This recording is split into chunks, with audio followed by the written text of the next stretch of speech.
Ladies and gentlemen, what's up today? J'espère que vous allez bien. Aujourd'hui, on est chez Factory & Co. Vidéo de dingue avec un invité de marque, Nashfit. 270 000 abonnés sur Instagram, 300 000 normalement après la vidéo. Et 1,5 million sur YouTube, hein, c'est ça? C'est ça. J'ai hâte que tu nous racontes qui tu es, que tu partages ton parcours. Ouais, j'ai hâte aussi. Et surtout, on est là pour un gros cheat meal. Voilà, allez, c'est Cassage de ventre. I found that nothing in life is worthwhile unless you take risks. Nothing.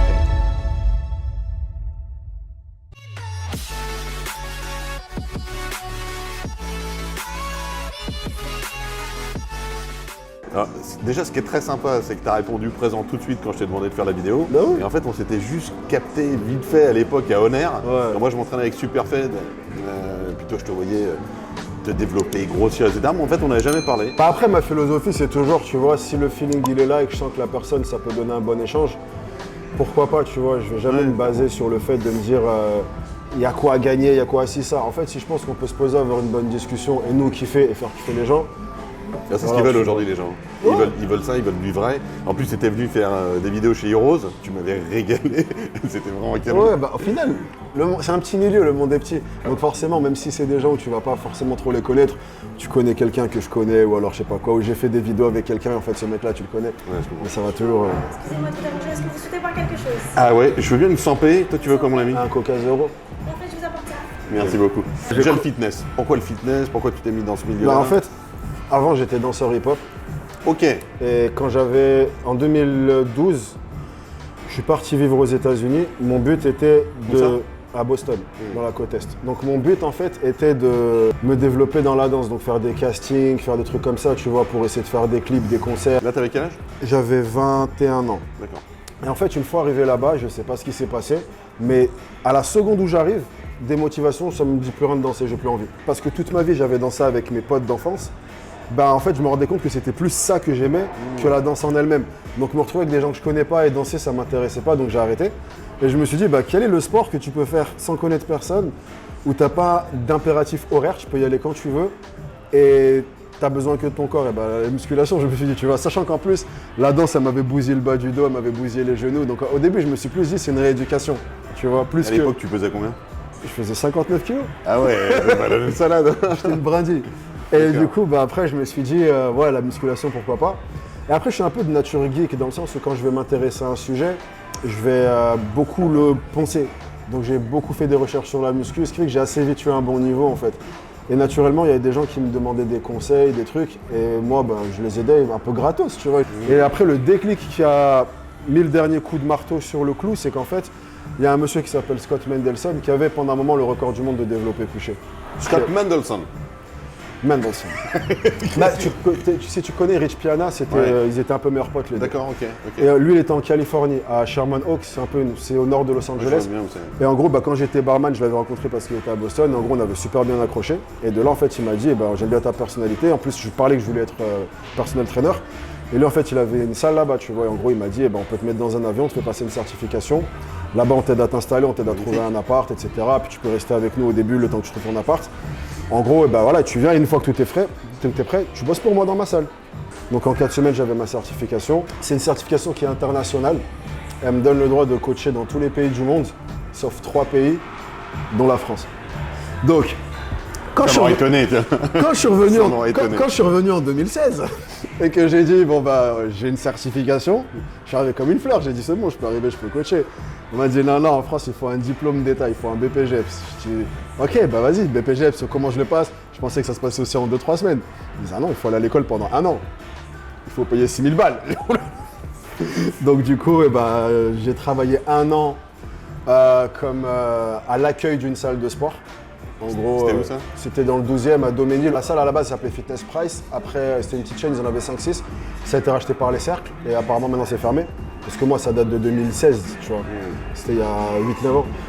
Et en gros, j'ai fait 1 an d'accueil pour pouvoir avoir de quoi faire le BPGEPS. Après ça, j'ai passé le BPGEPS en 2017, que j'ai finalement eu en 2018. Et directement après, j'ai commencé à coacher. En fait, j'ai fait ma formation dans une salle qui s'appelait CMG, anciennement Club Med Gym. dans le 15e, mais en fait j'allais dans cette salle-là parce qu'ils avaient déjà, c'était une salle qui était bien placée, il y avait une clientèle qui avait un pouvoir d'achat et autres. Donc je me suis dit par la suite pour le personal training c'est intéressant. Donc en gros ce que j'ai fait c'est que pendant toute l'année où j'ai passé mon diplôme, je parlais avec, après je suis de nature assez sociable, je parlais avec les gens et tout, et donc je me faisais incarner un peu comme ça. Donc les gens ils me disaient ouais est-ce que tu peux être hyper important en business. Si t'es pas hyper sociable, que tu sors pas de ta zone de connaissance. C'est vraiment ce qui m'a sauvé parce qu'en fait que on était 5 à être en stage dans cette salle.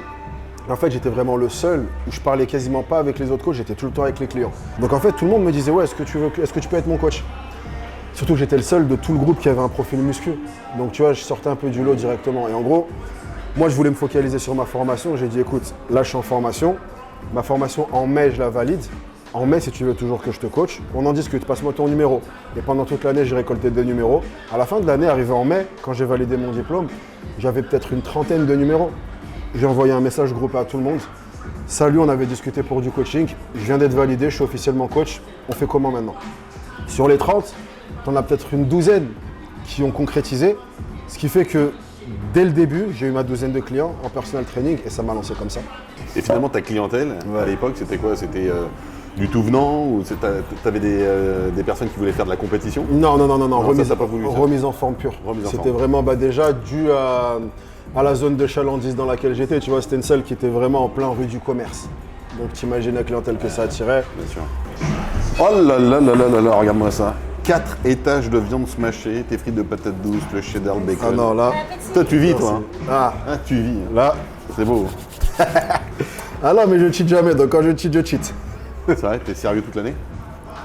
Non, en fait, soit j'ai des périodes où j'en ai rien à foutre. Là, je sors d'une période où pendant 6 mois, j'en ai rien à foutre. Là, mes voyages, j'en avais rien à foutre. Et là, pendant les voyages, tu faisais pas du tout de sport, rien du tout, ou t'arrivais quand même à trouver un peu de temps pour Je faisais du bricolage. En gros, je m'entraînais comme je pouvais. Il n'y a qu'au Japon où je me suis pas entraîné, mais c'est parce que j'avais pas le droit de m'entraîner là-bas. En gros, ils refusent les gens avec les tatouages. Non. Ah oui, si, ils sont... Au Japon? Ouais. Non, j'en ai pas encore. C'est bon. Mais là, les tatouages là-bas, c'est... C'était pour un yakuza ou quoi? Ouais, mais c'est pour ça. C'est que pour les yakuza, les tatouages. En gros, là-bas, tatouage égale gang, donc il y a... Mais si tu vas genre avec un truc... Ouais, tu vas après, mais même mes mains, là, tu vois, du coup, c'est chaud. Après, elles sont méga bonnes. Tu connais, oui, bien sûr, Mike Thurston. Ah. Et il disait quand il tombe là comme ça dans les burgers, etc., qu'il enchaîne, il dit avant de se mettre à la diète stricte, il se fait un dernier cheat entre deux, c'est-à-dire il va se faire sushi ou un truc comme ça, et après c'est beaucoup plus facile que d'arrêter du jour au lendemain. Moi j'arrive pas parce que mon cerveau il est trop tout ou rien. Ça veut dire que quand je veux être dans une période diète, faut pas, je fais même pas de cheat, parce que ça me dérègle en fait. Donc en général ce que je vais faire, c'est que je vais me prendre 3-4 jours, je vais me casser le ventre. Mais quand je dis que je vais me casser le ventre, jusqu'à être dégueulasse. Je mange pas un légume. Je mange vraiment les trucs les plus fat qui me passent sous la main. Et après, en fait, je vais arriver le jour de la diète, je suis dégoûté des fast-food. Donc je peux me lancer dans ma diète. Et après, le temps que j'ai envie d'un fast-food, c'est-à-dire 3-4 jours plus tard, maintenant je suis dans ma lancée, donc ça y est, tu vois. Ou des fois ça marche pas et je recraque. Mais en vrai, une fois que j'ai passé la barre des 10 jours, après je suis lancé. En fait, il faut quand même des fois... faut une vraie vision, c'est-à-dire qu'à un moment donné, si t'as pas un but clair, c'est très compliqué de tenir la diète, non? Si tu dis juste je veux un summer body, un machin... C'est pour ça qu'en général, dès que je veux faire des sèches et tout, je fais un pataquès sur les réseaux, tu vois. Comme ça, je me dis, vas-y, les gens, ils regardent. Ouais, t'es obligé de suivre. Waouh. Bon, ça. Là, je mange comme un bébé. Je suis désolé, moi, je sais pas mon cheat meal aujourd'hui, c'est pas mon cheat day. Je suis très sérieux, tu vois, je suis encore dedans. Ah, mais là, tu me fais passer pour... Quand on revient en 2016, où tu deviens coach, enfin 2017 du coup, coach en France, ta clientèle là, ok, c'est du tout venant, c'est des gens qui ont plutôt un bon pouvoir d'achat, etc. Mais t'es pas encore en train de faire du coaching à distance à l'époque. Non. Aujourd'hui, t'en fais. Ouais. Donc là, ça a quand même changé ta vie, j'imagine. Non, sur après, en termes de rémunération, etc. Non. J'ai eu des gens, j'ai préparé des gens pour des compétitions. Ouais. Au total, dans ma carrière, autour d'une dizaine. Et même si, en fait, on va dire que c'était des projets où ça avait du sens humainement, parce que déjà, je l'ai fait avec très peu de personnes et les gens à qui je l'ai fait, on avait vraiment un lien. Je suis à chaque fois allé dans les compétitions, tu vois, j'étais avec eux de A à Z. Donc humainement, ça avait grave du sens. Maintenant, d'un point de vue taf, c'était pas le plus cohérent à faire parce que j'ai pas gagné d'argent avec ces gens-là, tu vois. Ouais. L'intérêt de faire des compétiteurs, c'est si soit A, tu es passionné par la compétition, chose où voilà, c'est un environnement que j'apprécie, mais je vais pas y dédier ma vie, ou alors B, ça peut être une bonne vitrine. Et moi, j'avais un site qui tournait déjà bien, tu vois. À ce moment-là, en plus, je faisais vraiment que du personnalisé. J'avais déjà plus de place, donc j'ai besoin d'une vitrine. Pourquoi? Une des personnes que j'ai accompagnées, c'était en bikini, tu vois, qui était une très très bonne amie à moi, qui me disait qu'en gros, elle voulait se lancer dedans, mais elle m'a dit je le fais pas si c'est pas avec toi. D'accord. Et l'expérience, elle a été ouf, tu vois. Je l'ai accompagnée au son régional, on est parti à Strasbourg ensemble. C'est jusqu'après, d'un point de vue taf, c'est un investissement qui est difficile à donner. En gros, un compétiteur, il va te faire taffer comme 5-10 clients normaux. Parce que voilà, c'est surtout vers la fin. À la fin, elle me faisait 2 bilans par jour. Ouais. Tu vois, quand à côté de ça, tu vas travailler avec des gens qui te font un bilan toutes les 2 semaines, c'est pas la même charge de travail. Donc, c'est quelque chose, ça a été une expérience cool de le faire. J'ai appris beaucoup à plein de niveaux. Puis la reconnaissance, elle est quand même ouf quand tu as emmené quelqu'un en compète et qui voulait faire de la compète. C'est pas souvent ce qu'on entend. Là, parce que pour le coup, parce que tu connaissais bien la personne et qu'elle avait confiance en toi. Mais parce que je l'ai fait très vraiment. souvent, t'as un mec qui gagne sa compète, c'est grâce à lui, il a percé à cause de toi, oui, mais parce qu'après, j'ai refusé la majeure partie des demandes que j'ai eues. J'ai accepté vraiment les gens où. Et c'était quoi tes critères? Il fallait que déjà, humainement, il fallait qu'on ait travaillé ensemble avant pour du normal, du lifestyle entre guillemets. Et de là, après, en fait, qu'on ait vu la dynamique. Et après, si je sentais que c'était fluide à ce moment-là, ok, cool, mais maintenant tu vas faire une compète, je peux te préparer. Mais quelqu'un qui sort de nulle part et qui me dit salut, prépare-moi pour une compète, non. Je ne sais pas comment tu réagis, je ne sais pas la charge que tu vas me demander mentalement, j'ai d'autres trucs à côté, tu vois, parce que tu as vraiment des gens, moi je connais des gens qui se spécialisent dans ce domaine-là, et ils ont des athlètes qui vont leur écrire une 30, 40, 50 de messages par jour, tu vois. Est-ce que je peux manger ça? Est-ce que je peux remplacer ça par ça? Ça rentre dans vraiment du détail. Je comprends pas, j'ai de la flotte, etc. C'est ça? Après, je comprends, parce que voilà, tu veux bien faire et tu stresses quand l'échéance s'approche. Mais là, c'est vraiment, ça demande un investissement mental que je suis prêt à faire que pour certaines personnes et certaines personnes avec qui j'ai déjà un lien. Ouais, je comprends. Si on comptabilise même les heures que j'ai passées, le fait que j'ai dû voyager, prendre des avions, prendre des Airbnb, j'ai même dépensé pour préparer ces gens-là, tu vois. Dans le meilleur des cas, j'étais à zéro. Donc, et aujourd'hui, du coup, ton business, c'est quoi alors, globalement? C'est des programmes personnalisés en grande part. J'ai aussi des programmes préfaits. D'accord. Mais c'est principalement des programmes personnalisés. J'ai une formation qui arrive, mais je dis ça depuis longtemps et elle n'arrive jamais. Parce que c'est tellement un truc que je veux bien faire. Une formation, un espèce d'e-book que tu veux faire? Ça va beaucoup. La manière dont je le visualise, et c'est pour ça qu'il galère à sortir, c'est que ça va beaucoup plus loin que ça. En gros, le thème de la formation, ça serait « Soyez votre propre coach ». En gros, je t'apprends tout ce qui te permettrait de te coacher toi-même. Tu ne veux pas sortir une version déjà première intermédiaire de manière à, après avoir les retours des clients et l'améliorer au fur et à mesure? Parce que tu sais, il y a beaucoup de projets comme ça qui sont des idées à la base, et en fait qui ne voient jamais le jour parce que finalement tu veux tellement que ce soit bien fait, tellement précis que finalement tu ne le sors jamais. Et ça, ça peut être un frein, tu vois. C'est un peu ça. D'accord. 500 000 followers sur YouTube. Comment on obtient 500 000 followers sur YouTube? Il faut mettre des perruques. C'est ça? Raconter des blagues. T'as démarré quand YouTube? Non. J'ai démarré après mon BPGEPS. Quand j'ai passé mon BPGEPS, donc en 2018, pendant toute l'année, on avait eu un assez gros forcing de la part de tous nos formateurs sur les réseaux. En fait, 2018, c'était la période où Instagram était vraiment arrivé en pleine maturité et qu'on commençait à voir les premières personnes qui en vivaient à 100%. Donc, et on commençait à voir l'impact réel que ça avait, on commençait à comprendre que c'est plus un petit truc passager, que ça va faire partie de nos vies pour de bon les réseaux sociaux. C'est pas juste une mode. Ouais, moi j'ai eu énormément de temps à comprendre. Nous tous, beaucoup. Un truc de fou. Et donc en gros, mes formateurs, pendant toute l'année, on avait un gros bourrage de crâne de, une fois que vous êtes diplômé, utilisez les réseaux. Ceux qui n'utilisent pas les réseaux, ils vont être éteints. Quand j'ai eu mon BPGEPS, du coup, le premier truc que j'ai fait, c'était j'ai fait mon Instagram. Mais au début, c'était vraiment un pur Instagram de coach. Je voulais pas... J'avais même une réticence vis-à-vis des réseaux. Je me disais, écoute, moi, je suis pas un mec des réseaux. Donc, je vais juste faire des posts fitness pur. Je raconte pas ma vie. Je suis pas là pour amuser la galerie, je veux pas faire des blagues, je veux pas faire du divertissement, je suis un coach. Je vais avoir un Instagram de coach. Je parle pas de moi, j'existe pas, c'est que mes conseils. Et j'ai fait ça pendant un certain temps. Après, tu sais, comme on dit souvent, le naturel lui revient en galop. Donc tu sais, je suis un mec qui aime bien taper ses délires, rigoler et tout. Donc des fois, je m'autorise un peu à placer quelques blagues ou infiltrer, infuser ma personnalité dans les posts. Et je voyais que les gens adoraient, tu vois. Ils me disaient, à l'époque, j'avais très peu de gens qui me suivaient. Mais ils kiffaient bien. Mais ça donne une autre dimension. C'était quoi le déclic? Qu'est-ce qui fait que c'est parti vraiment fort? Il y a un truc qui est parti particulier à un moment donné niveau audience? Oui. Le Covid. Le Covid. Le Covid, il a changé ma vie. Incroyable. Ouais. Avant le Covid, en fait, je bossais en salle, mais j'arrivais à la salle à 6h, 7h, je m'entraînais. À 8h, je commençais à coacher, je finissais à 22h. Je faisais ça tous les jours. Donc, j'avais pas le temps de faire trop des réseaux. Genre, mes réseaux, c'était quoi? C'était entre deux clients.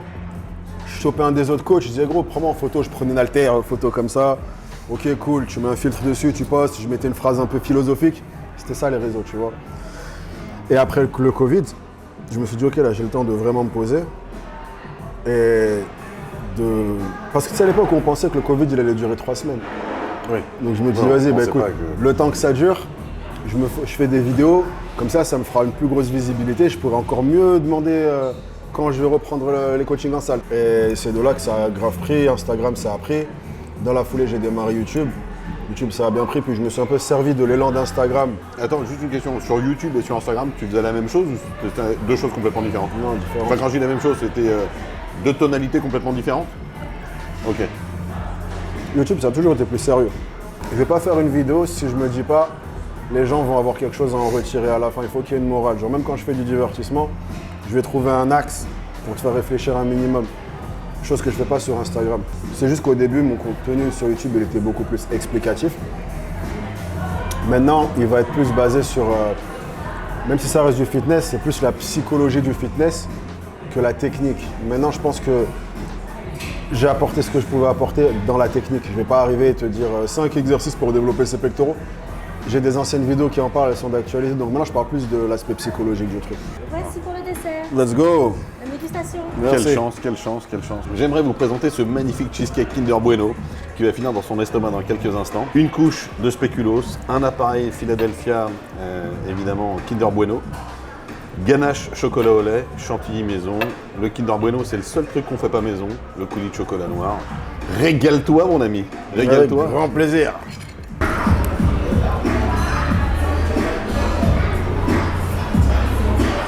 Très bonne combinaison. Je sais qu'on dit combinaison, mais je préférais dire combination. Non, c'est bien parce que tu sens vraiment le goût du cheesecake et le goût du Kinder Bueno, tu vois. Le risque avec les trucs comme ça, c'est que tu en aies l'un qui prenne le pas sur l'autre. Genre par exemple, tu veux faire un cheesecake Kinder Bueno, mais tu ressens que le goût du Kinder Bueno, tu dénatures le cheesecake en fait. Genre ce qui est bien, c'est quand tu arrives à garder aussi les saveurs d'un cheesecake normal. Et que du coup, tu as un peu un vrai mélange de saveurs. Pas on a grossièrement mis un truc pour masquer tout le goût. Et là, c'est bien réussi. Je trouve que le ratio de l'un et le ratio de l'autre sont tout à fait respectés. Puis tu as le petit chocolat à côté, tu vois, pour apporter la touche de douceur. Non, j'ai envie de te dire que c'est une réussite. Et tu montes pas comme tout le monde ta marque de fringues? C'est mon but. Il n'y a que depuis ces derniers mois où j'ai commencé à m'entourer de personnes qui peuvent me rapprocher de ça en fait. Avant tout ça, c'est pas des qualités que j'ai en fait. Tu vois, moi ce genre de choses, je suis juste un mec créatif. Ah, tu peux pas tout faire, je suis d'accord. Voilà. Donc en gros, et par le passé, j'ai été mal entouré. Et du coup, ça m'a fait perdre beaucoup de temps. Parce que moi, je suis un très bon juge de caractère. J'arrive à t'avoir en face de moi et savoir si tu es une bonne personne ou pas une bonne personne. Très rarement, je me trompe. Donc je peux t'avoir en face de moi et savoir que tu es une bonne personne, mais ça n'empêche pas que peut-être que niveau taf, ça va faire un flop. Et j'ai eu beaucoup ça pendant les 2 dernières années. Tu vois, où j'ai essayé de m'ouvrir à d'autres personnes pour essayer de développer ce que je faisais. Et j'ai fait des mauvais choix en termes de personnes dont je m'entoure. Donc, il n'y a que depuis quelques mois, j'ai un peu trouvé cet équilibre où je commence à être entouré de personnes qui, d'une part, humainement, j'accroche, mais également niveau taf, ça match. Et maintenant, je commence à réfléchir à ces choses-là. En tout cas, super intéressant. Beau parcours, magnifique. Mais écoute, merci de m'avoir accueilli et de m'avoir cassé le ventre. Et les amis, j'espère surtout qu'on vous a régalé parce qu'on avait un invité de marque aujourd'hui qui nous a raconté tout son parcours hyper intéressant. Et ce que j'adore chez Nash, c'est qu'il s'intéresse, il se développe encore, il a plein d'idées et il a plein de choses à vous partager. Pour une fois, je ne vais pas vous demander de mettre des commentaires de ce que vous aimeriez voir la prochaine fois parce que la dernière fois, vous m'avez tellement éclaté de sujets que je pense que j'en ai pour 10 ans. En tout cas, suivez-le, likez la vidéo, vous pouvez mettre quand même des commentaires et des remarques. Eh oui, ça fait plaisir. On vous dit à très bientôt parce que la prochaine fois, c'est chez lui, séance de sport. On va voir ce qu'il a dans le bide. Merci. Avec plaisir.